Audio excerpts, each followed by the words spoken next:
here we are. We've made it through the semester. I am exhausted. I don't know about you guys, but this has been just an incredibly wearing experience. And despite all the fun, I'm really glad it's over. But I want to take today in our last house calls to talk a little bit about the future.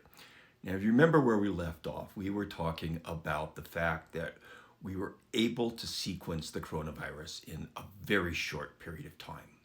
Then we looked at all the information that was available in that sequence, that we could put all of that together. And what I glossed over was this time between PCR, the polymerase chain reaction, and today. Though the polymer chain reaction was important in getting us to sequence, getting us to be able to sequence genetic material, it was not, it's a key issue, but there's something that is just absolutely monumental here, and that's the Human Genome Project. Now, the Human Genome Project was meant to sequence the DNA of human beings, the human genome. And that project was originally envisioned about 1984, but it didn't officially kick off until about 1990. And it was originally supposed to take 15 years, but they finished it in 13. So it took 13 years to sequence the human genome, which is much, much, much bigger than the coronavirus genome, of course, because it's almost 3 billion base pairs. So it took 13 years, 3 billion base pairs. And this was the largest collaboration, international collaboration of all time. This was called the Mega Project. And the cost was $3 billion. Most of it was more than $3 billion, but a big hunk of the cost was paid for, over 90% of the cost was paid for by the federal government, by the US federal government, in the form of it came from money from the National Institute of Health. And as I said, that was almost $3 billion. And in today's money, that would be $5 billion. And it took until, as I said, 2003 to sequence the human genome. And the estimates are that setting aside the cost of building facilities and all this, but the actual cost of sequencing one human genome was approximately $1 billion. It goes everywhere from 500 to $1 billion. Now, what's fascinating is today, in 2020, the cost of sequencing a human genome is right around $1,000, maybe a little less, and it takes 2 days. Now think about that.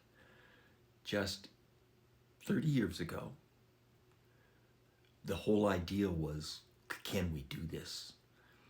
And then when it was completed 17 years ago, at a cost of taking 13 years and 500 million to $1 billion. And today we can do that in just 2 days and about $1,000. That's absolutely mind-boggling. Now, but we have to slow down a minute. We have to say, well, what made that possible? Well, what made that possible wasn't just polymerase chain reaction and this number of things, but something else. What made that possible was the tremendous advances in computers. And to understand what made the tremendous advances in computers possible, we have to go back to 1960. Now, bear with me here. There's a common link in the human genome and going back to the late 1950s and early 1960s and talking about computers. At the time, we were engaged in a Cold War with the Soviet Union. And we each had the capacity to launch nuclear weapons at each other using intercontinental ballistic missiles. And it was a strange time. And those missiles were incredibly expensive and, of course, important to our sense of security. and probably rightfully so at that time. Now, what made those missiles possible so that they just didn't go up into space and drop on anybody was some sort of guidance system inside the missile. So you needed to have a guidance system. And this guidance system couldn't be built out of the standard electronic components of the day, which were vacuum tubes. So they had to be built out of what are called solid state devices. And that gave birth to what we call integrated circuits. Now, if we'd had a normal semester, we would have talked in a good deal of detail about what an integrated circuit is and what makes a transistor possible and all of these things. Unfortunately, we didn't get that this semester. But nonetheless, this idea was to make things that, unlike vacuum tubes, which burn out and were unreliable, to make these integrated circuits. And the federal government didn't care what they cost. It didn't matter if they were $1 million to make an integrated circuit to put into the ballistic missile or not, because we had to have it. So the federal government set about basically paying any price to build integrated circuits. These integrated circuits, when I say integrated, what they have on them is they're a little chip of silicon, and they have a number of different transistors and other devices built right into this little chip, so it doesn't burn out, it doesn't fail. And so they set about doing this. They would pay any price. And of course, industry responded in the way they said, if you don't care what it costs, we'll build this for you. And so they started about building these things. And in about 1965, this scientist, I believe his first name was Russell, but last name was Moore, so Russell Moore, observed that every 2 years, the number of transistors that could be put on an integrated circuit doubled. And this gave rise to what is now called Moore's Law. And he predicted that this should continue on until at least 1975. And indeed it did. And then it continued on to 1985 and 1995 and 2005. And every 2 years, the size of the devices of a transistor decreased by half, so you could get twice as many on an integrated circuit. Now, by doing that, we made basically electronic devices dirt cheap. That's what happened. And in the 1970s, Sony, this little company called Sony, said, hey, we can take everything that's being learned how to make these things smaller, and we can now build consumer electronics because they're getting so cheap that we can make electronics out of them. You're not paying millions of dollars anymore for these things. And so that's how Sony started. So Sony started making electronic components. Actually, they'd already been going, but that's how they got big into this kind of area. So they began doing this. Now, at the same time, the federal government is saying, oh, we have to support computer technology because computers are clearly important to our national defense. So we have to support building computers.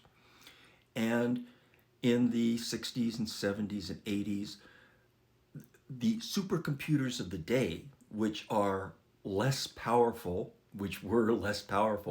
than your phone, substantially less powerful than your phone, the federal government was paying to build these computers and to take advantage of integrated circuits and solid state devices and this kind of thing. And so the computers kept getting faster and faster and faster. But the only people who could afford to buy these supercomputers were basically national laboratories. They were paid for by the federal government. So where I worked in the 1980s at Los Alamos National Lab, we had one of the biggest supercomputer facilities in the world, made up of Cray computers, which were these huge things that took up a full room, and we had 6 of them, and this was just tremendous. And I point out now that my laptop computer gives more computational power than a Cray. And the other places, so NASA invested in this, and NOAA, National Ocean and Atmospheric Administration, invested in these computers. So all of the work to build these supercomputers came, all of the impetus to do this came from the federal government, saying, well, this is really important to our national security, so we need to have these things. And things just kept getting faster and faster and better, and the size of solid state devices got smaller and smaller and smaller until we have iPhones and that kind of thing. And it, it was amazing. And the, the, this all comes together now when during the Human Genome Project, where it's not just the ability to sequence, the chemistry and all of that kind of thing that's involved, but also the ability to compute and store information. That was a huge thing, because a, a, a simple sequencing process might generate a terabyte of information. And that would have been unheard of 30 years ago, 40 years ago, to be able to store a terabyte of information. And now you can buy a terabyte storage device, and or your computer probably has a terabyte storage device in it, or very close to that. So the whole thing, everything got faster and better. And so you bring these two things together. You bring the sequencing of the genome together with faster computers, and it's absolutely amazing that these things come together to give us capabilities we never thought possible. Now, it's funny that when Dr. Castor and I first started teaching this class, 125, when we first started teaching it, which was 5 or 6 years ago, and we had these labs where we looked at what Moore's Law was, we were giving things to the students to read. And we found these papers that said Moore's Law is coming to an end. So this doubling cannot go on because the physics is now changing. So it cannot go on. And we thought, okay, this will be fun for our class to read. And the paper was already 3 years out of date, but that's okay, because they just said it was coming to an end. And here it is 5 years later, and it's 2020, and Moore's Law is not coming to an end. And I show you this picture here. It just goes on and on and on. So if we look at the rate at which things are progressing, so computers are getting faster at this constant rate, and DNA sequencing is getting cheaper and cheaper and cheaper at this constant rate, but it doesn't stop there.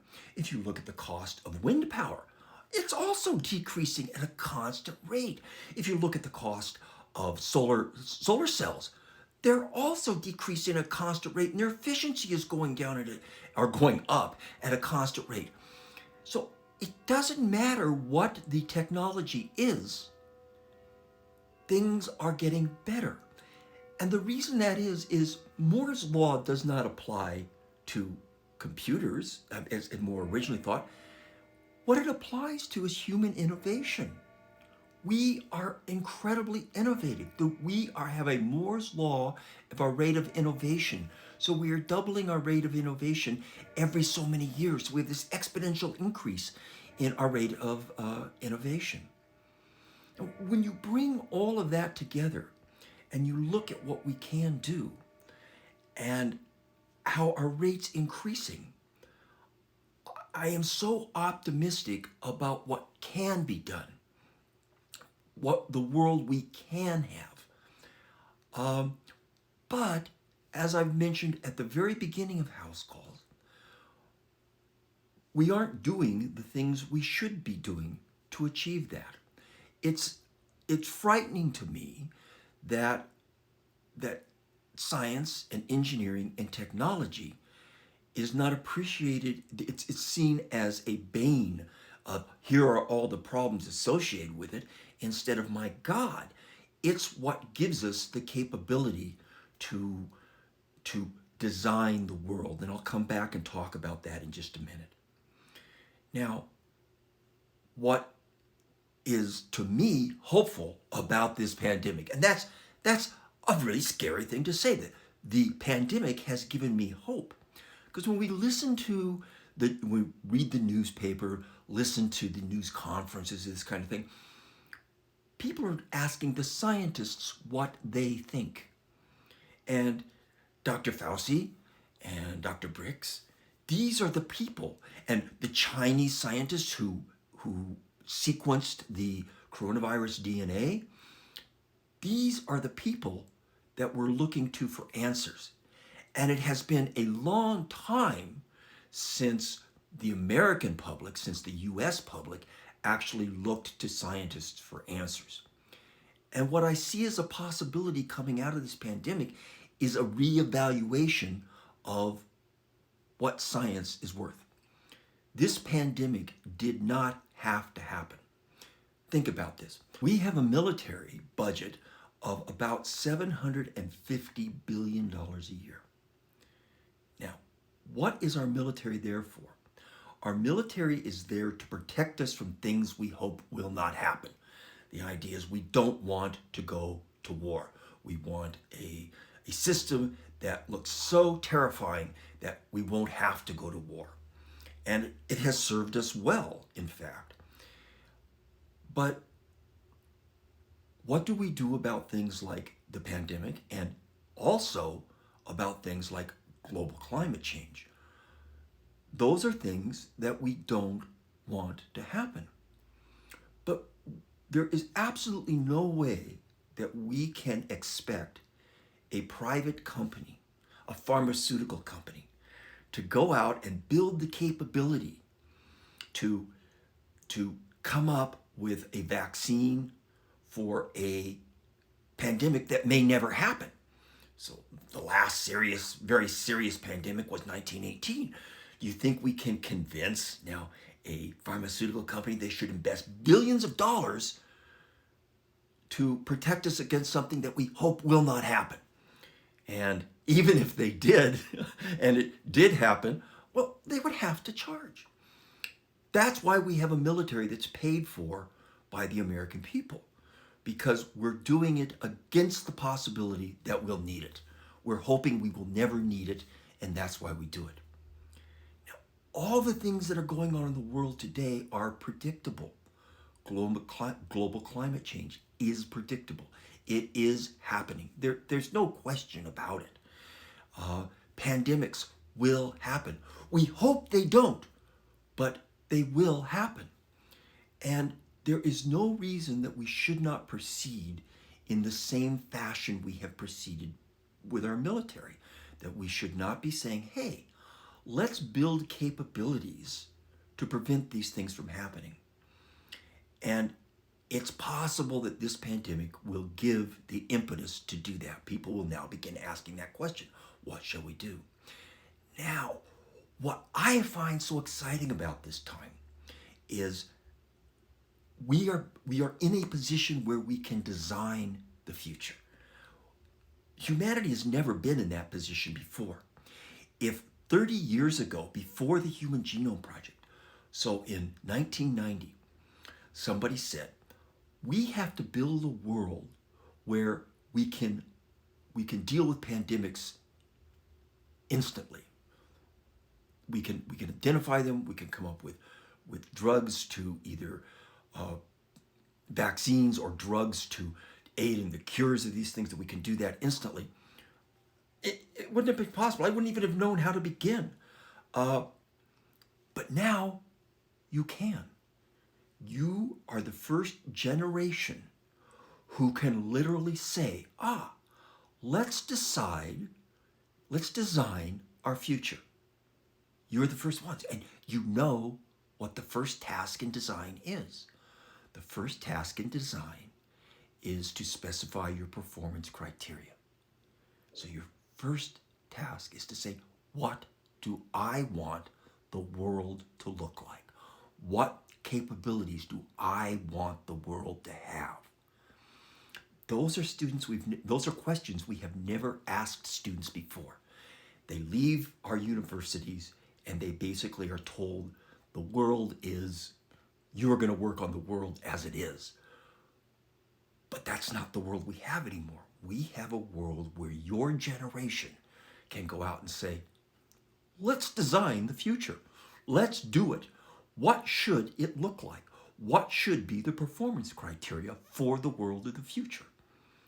And then, of course, once you specify the performance criteria, you can turn around and say, okay, now, what are the properties that we need to achieve those performance criteria? And once you say what are the properties, then you can say, and what are the structures that we're going to need to derive those performance criteria. And then, of course, what is the process that we're going to put in place to get there? So for the first time in human history, we can ask those questions seriously. And as I say, you are the first generation to have this capability. And I believe that the time following the pandemic will be a time when people are asking, well, what does science offer us? Can we do these things? And I hope you go forward, you graduate from mines, you do well, you go forward, and you're the voice that says to people, we can do this. This is a doable task. And I'm hoping you feel it is too. And if you take that lesson away from this class, the class would have been a great success. So with that, I'm going to send you off into the summer. Please keep your spirits high. Every day, go out and find some beauty in the world, find something to be thankful for, and go forth and design the world. You guys have a great summer.